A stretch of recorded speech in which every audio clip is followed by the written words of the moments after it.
আচমকাই খবর পেল মামা বাবুর নাকি শরীর খারাপ। চায়ের কাপ টেবিলে ফেলে দিয়ে কোনো মতে বাস ধরে সোজা গ্রামের পথে রওনা দিল। বাস যখন মামা বাবুর বাড়ির সামনে এসে দাঁড়ালো তখন বেলা গড়িয়েছে অনেকটা। গোটা ছাতিমপুরে ওই একটাই দোতলা কাঠের বাড়ি, সেইটে হলো আমার মামা বাবু উপেন্দ্র নারায়ণ বাগচি। সিঁড়ি দিয়ে উঠে তড়িঘড়ি মামা বাবুর ঘরের দরজায় ধাক্কা দিল। দরজা খোলাই ছিল। ঢুকেই দেখলুম একটা ইজি চেয়ারে শরীরটাকে এলিয়ে দিয়ে শুয়ে আছেন তিনি। আমি সত্বর এগিয়ে গেলুম। এ কি শুনছি মামা বাবু, আপনার নাকি শরীর খারাপ? মামা বাবু এক বিন্দুও চোখ খুলল না। খুব শান্ত নম্রভাবে বললেন, আয় বদ্রীনাথ, শান্ত হয়ে বস। মনে হলো মামা বাবু একচুলো বিচলিত নন তার এই অসুখ নিয়ে। বললুম, আপনাকে দেখে তো মনেই হচ্ছে না যে আপনার কোনো অসুখ করেছে। কিন্তু মাইমা যে আমাকে অমন করে বললেন। মামা বাবু বেদম হাসলেন। সনকার কথাই তুই ছুটে ছুটে এলি, ওর সব কিছুতেই বাড়িয়ে চাড়িয়ে বলা অভ্যেস, সে কি তুই এতদিনে বুঝতে পারিস নে? মামা বাবু ফের ইজি চেয়ারে মাথা টিকিয়ে শুয়ে পড়লেন। তাহলে আপনার সত্যিই কিছু হয়নি? না না, বলছি তো, তুই বরং খাওয়া দাওয়া করে নে, এত রাতে এসেছিস। এরপর আর কোনো কথা বললেন না তিনি। শোকেসের পাশের খিড়কিটা খুলে নিচে দেখল রামু গ্যারেজের সামনে দাঁড়িয়ে কি যেন করছে। এখানে মামা আর মাইমার দেখভাল করার মতো ওই এক রামুই আছে, নিজের ছেলে পিলে বলতে ওনাদের কেউ নেই। যাই একবার মাইমার সাথে দেখা করে আসি। সিঁড়ি দিয়ে নামতে গিয়ে রামুকে দেখতে পেলাম কর্ণিক হাতে দাঁড়িয়ে আছে। আরে দাদা বাবু যে, আরে আপনি কখন এলেন? এই তো একটু আগে। তুই ওখানে দাঁড়িয়ে কি করছিলি? রামু দাঁত চারটে বের করে বললে, ও কিছু নয় দাদা বাবু, ওই গ্যারেজের দেওয়ালখানি একটু ভেঙে গেছিল, এই ওটাই একটু সারাচ্ছিলাম, বুঝলা? বুঝলুম। আপনি আমার সাথে একটু বসার ঘরে চলেন না, কিছু কথা বলার আছে। হঠাৎই রামুর অভিব্যক্তিতে স্পষ্ট ফুটে উঠল একটা ভয়ের ছাপ। কি হয়েছে কি? এসে থেকে দেখছি ঘরের দরজাপাট সব বন্ধ, কেমন একটা ঘুমট ভাব বাড়িতে। বলছি দাদা বাবু, বলছি, সব বলছি, আপনি একবারটি এদিকে আসেন না। রামুর জোড়াজড়িতে আর না বলতে পারলাম না। আচ্ছা চল। এরপর আমরা দুজনে সোজা বসার ঘরে গিয়ে সোফায় বসলাম। ও ইতস্তত বোধ করছিল। আমি ওকে আশ্বাস দিয়ে বললুম, অত ঢোক গেলছিস কেন? যা হয়েছে খুলে বল দেখি। রামু মাথা নিচু করে বললে, আপনি আপনি এখনই এ বাড়ি ছেড়ে চলে যান দাদা বাবু, এখানে থাকলে কিন্তু আপনার বিপদ হবে। আকাশ থেকে পড়লাম। এসব তুই কি বলছিস রামু? আমি আমি ঠিকই বলছি, ওই বড় দাদা বাবুকে ভূতে পেয়েছে। কেন, গিন্নিমা আপনাকে ফোন করে কিছু করনি? কি? মামা বাবুকে ভূতে পেয়েছে? রাত বিরেতে আফিমের নেশা করেছিস নাকি? হ্যাঁ গো হ্যাঁ, সেই যে ভোরবেলা হাঁটতে গিয়ে বড় দাদা বাবু হোঁচট খেয়ে পড়লো, তারপর থেকেই সেই যে বাড়ি ফিরলো, কি সব আবল তাবল বকতে থাকেন তিনি। এর মধ্যে তো একদিন আমার গায়ে হাতও তুলেছেন। এই যে দেখেন বাবু, দেখেন। দেখলুম রামুর বুকের কাছে একটা ভয়ানক কালশিটে দাগ। শুধু কি আমায় দাদা বাবু, গিন্নিমার দিকেও তেড়ে তেড়ে যান তিনি। সে এসব কথা আমায় আগে কেউ বলেনি তো। ডাক্তারবাবু এসেছিলেন? ডাক্তারবাবু এসে সেরম কিছু বলতে পারেনি বাবু, খালি বললে যে অবস্থা সেরম ভালো নয়, তাই তো আপনাকে গিন্নিমা খবর দিলে। কিন্তু আমি তো মামা বাবুকে দেখলাম দিব্যি সুস্থ আছেন। ও কি আর আপনি এখন দেখে বুঝতে পারবেন বাবু? রাত বিরিতে যখন তখন ভয়ানক কাণ্ড ঘটাচ্ছেন। দেখুন না, দেখুন কালকে রাতে সে কি সিল চিৎকার। এসে দেখি সিঁড়িতে একটা কঙ্কালের খুলি আর ওর হাড়গোড়গুলো কোথা থেকে এনে জড়ো করে রেখেছেন। ওই যে দেখুন না, এখনো রাখা আছে দেরাজের ওপরে। দেখলাম একটা কঙ্কালের মাথার খুলি আর হাড়গোড় রাখা সেখানে, কপালের কাছটা চির খাওয়া। দেখে কেমন গাটা গুলিয়ে উঠল। ইস, এসব কি? মাইমা কোথায়? ও বাবা, তিনি তো কখন ঘুমিয়ে পড়েছেন। অসুস্থ শরীরে তিনি আর পারেন নাকি? ঘুমিয়ে পড়েছেন? না না, আমাকে এক্ষুনি মাইমার সাথে কথা বলতে হবে। মাইমা, মাইমা! আমি দৌড়ে মাইমার ঘরের দিকে গেলাম। ঘরের দরজাটা খুলতেই দেখলাম মাইমা বেঘরে ঘুমোচ্ছেন। মাইমা, মাইমা, আমি এসেছি, শুনতে পাচ্ছেন? মাইমা চোখ খুললেন না। গো গো শব্দ করে কি যেন বললেন।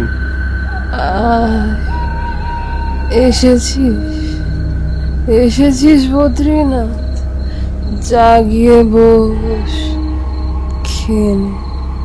মাইমার গলাটা কিরকম যেন শোনালো। গিন্নিমাকে অযথা ডাকাডাকি করে লাভ নেই বাবু। অনেকক্ষণ হলো গিন্নিমা ঘুমের বড়ি খেয়ে ঘুম দিয়েছেন। উফ, এক্ষুনি মাইমাকে ঘুমোতে হলো। কি করবেন বাবু, গিন্নিমারও যে শরীরটা ভালো নেই। আচ্ছা রামু, মামা বাবুকে কোন ডাক্তার দেখছেন? রামু ঢোক গিলল। ডাক্তার? ডাক্তার কি ওই ভুতুরে রোগকে সারাতে পারবে বাবু? যতক্ষণ না বড় দাদা বাবুর শরীর থেকে ওই ভূত বেরোচ্ছে, ততক্ষণ কারোর রক্ষে নেই। ওহ, তখন থেকে ভূত ভূত ভূত ভূত কে শুরু করেছিস বলতো? এসবে আমরা কেউ বিশ্বাস করি না, তা তুই ভালো করে জানিস। যত সব বুঝরুকি। আমাকে আমার ব্যাগটা, টর্চটা দিয়ে দেখি, একটু বেরোবো। আমার ধমক খেয়ে রামু চুপ করে চলে গেল। তারপর আমার ব্যাগ আর টর্চটা আমার হাতে দিলে আমি বেরিয়ে পড়লাম। কাউকে কিচ্ছু জানানোর দরকার নেই। মামা বাবুর জন্য ডাক্তার জোগাড় করে তারপরেই ক্ষান্ত হব। কিন্তু এত রাতে এই গ্রামে আশপাশে কোনো ডাক্তার পাবো কি? এখানে ডাক্তার বলতে তো সেই দাতব্য চিকিৎসালয়। মনের মধ্যে একটা ধন্দ কাজ করছিল। হঠাৎই খেয়াল পড়লো মানি ব্যাগটা আনতে ভুলে গিয়েছি। এতটা রাস্তা তো আর হেঁটে যাব না। অগত্যাই মানি ব্যাগটা আনতে আবার মামা বাবুর বাড়িতে ছুটল। মনে হচ্ছে মানি ব্যাগটাকে মামা বাবুর ঘরেই ফেলে এসেছি। সিঁড়ি দিয়ে উঠতেই দেখলুম মামা বাবুর ঘরের দরজাটা অল্প খোলা। সেখান থেকেই মৃদু আলো ছিটকে বাইরে সিঁড়িতে পড়ছিল। আর একটা অদ্ভুত শব্দ। কি ব্যাপার? মামা বাবুর নাক ডাকার আওয়াজ তো এরকম হতে পারে না। এগিয়ে গেলুম। দরজার ফাঁক দিয়ে দেখতেই আমার সারা শরীরে একটা শিহরণ মিলে গেল। এসব কি দেখছি আমি? রামু মামা বাবুর ঘাড়ে দুটো বড় বড় চোষক দাঁত বসিয়ে তো চুষে খাচ্ছে। ওর চোখ দুটো বড় বড়, যেন ঠিকরে বাইরে বেরিয়ে আসছে। ওর শরীরের কোনায় কোনায় ধুলো কাদা মাখা। ওর সারা শরীর যেন হাঁপড়ের মতো উঠছে নামছে। চুলগুলো উস্কো খুস্কো ভয়ঙ্কর। বিশ্বাস হলো না নিজের চোখে। আজীবনেও ভূত প্রেতে বিশ্বাস করিনি, কিন্তু মাথা কাজ করলো না। বড় মাইমাকে ডেকেও এখন লাভ হবে না। আমি বরং আশপাশের গ্রামবাসীদের ডেকে আনি। তরতর করে সিঁড়ি দিয়ে নেমে বাড়ির দরজা দিয়ে বেরোতেই আধার রাতের শূন্যতা যেন আমায় গ্রাস করলো। গ্যারেজের দিক থেকে একটা ঠক ঠক শব্দ ভেসে এলো। মনে হলো কেউ যেন ওখানে মাটি কোপাচ্ছে। আমি ছুটে গেলাম যদি কাউকে পাওয়া যায়। মনে হলো সামনের মাটিটা কেমন অল্প খোঁড়া। টর্চের আলো ফেললুম সেখানে। মাটির ভিতরে দৃষ্টি নিক্ষেপ করতেই দেখলুম একটা কফিনের কোণার অংশ বেরিয়ে আছে। এই বাড়িতে কফিন? কৌতূহলী মন নিয়ে ওটার উপরে হাত বাড়ালো। ঠিক তখনই আমার গায়ে কে যেন হাত রাখলো। কি করছোটা কি? ওতে ভুলেও হাত দিও না। কে? পিছন ফিরতেই দেখলাম একটা দীর্ঘকায় বয়স্ক লোক। সাদা সনের মতো চুল, দাড়ি গোফে পাক ধরেছে। কে কে আপনি? আমায় তুমি চিনবে না, তবে তোমার মামাকে আমি চিনি। ওনার ঘোর বিপদ। হ্যাঁ, বিপদ। কিন্তু আপনি কি করে জানলেন? আহ, এখন সেসব আলোচনা করার সময় নয়। এই কফিন কার তুমি জানো? না, কার কফিন? এটা জনাথন সাহেবের কফিন।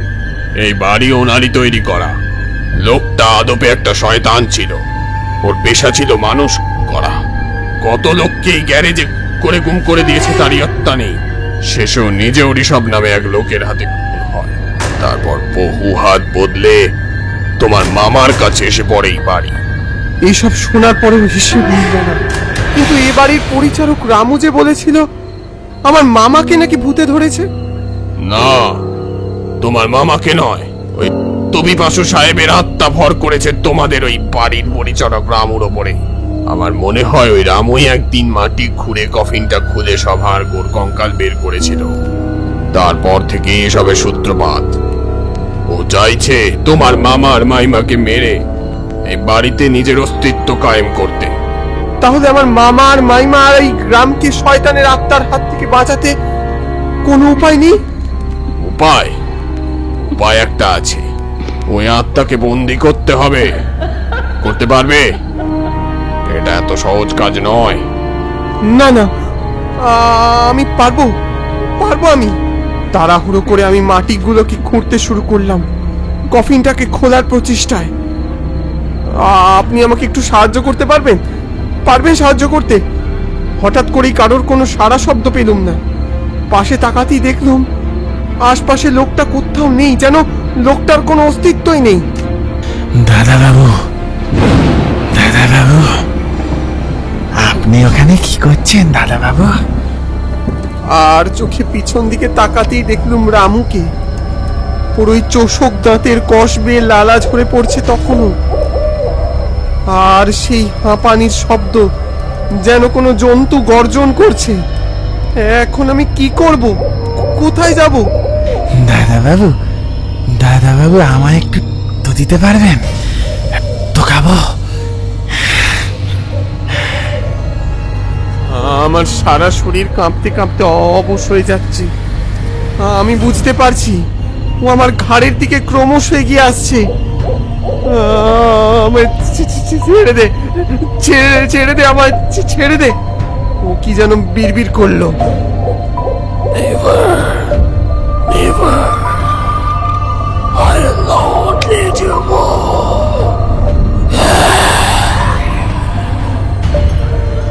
হঠাৎ করে আমার জামায় একটা টান পড়লো। মুহূর্তে কে যেন আমার সরিয়ে নিয়ে গেল সেখান থেকে। আর রামুর ওই দেহ অকস্মাৎ ছিটকে পড়লো কফিনের পাশে। মাটি কামড়ে ছটফট করতে শুরু করলো রামু। আমার পাশে খেয়াল করলাম সেই স্থানীয় লোকটা দাঁড়িয়ে আছে। এ কি, আপনি এতক্ষণ কোথায় চলে গিয়েছিলেন? এখানেই তো ছিলাম, দেখতে পাওনি? নাও, এখন ওর পা দুটোকে শক্ত করে চেপে ধরো। লোকটার কথা মতো আমি রামুর পা দুটোকে চেপে ধরলাম। রামুর শরীরটা যেন আরো ভয়ঙ্কর ভাবে কাঁপতে শুরু করলো। লোকটা কি যেন বিড়বিড় করতে শুরু করলো। সাথে সাথে একটা ঝাঁকুনি দিয়ে রামুর শরীর থেকে কি যেন বেরিয়ে গেল। আর ঠিক তারপরেই পুরোপুরি নিস্তেজ হয়ে পড়লো রামু। লোকটা আমার দিকে তাকিয়ে বলল, শোনো, আমি চলে গেলেই এই কফিনকে ভালো করে মাটি চাপা দিয়ে দেবে। আপাতত এই বাড়ি সকলের জন্য নিরাপদ, কিন্তু স্মরণে রেখো এই কফিন যেন কখনো আর খোলা না হয়। তবে আবার বিপদের মুখোমুখি হতে হবে তোমাদের। কথাগুলো বলে লোকটা চলেই যাচ্ছিল। আমি বললাম, এই যে শুনছেন, আপনার পরিচয়টা যে জানা হলো না। লোকটা নির্লিপ্ত চোখে আমার দিকে তাকিয়ে মুচকি হাসলো। তারপর বললে, আমি ঋষভ। মনে পড়ছে তো নামটা? সাথে সাথে এই লোকটার মাথায় একটা কাটা দাগ ভেসে উঠল। মনে পড়ল সেই ঋষভই তো ওই সাহেবকে মেরেছিল শুনেছিলাম। তারপর এই লোকটা অন্ধকারে কোথায় যেন মিশে গেল।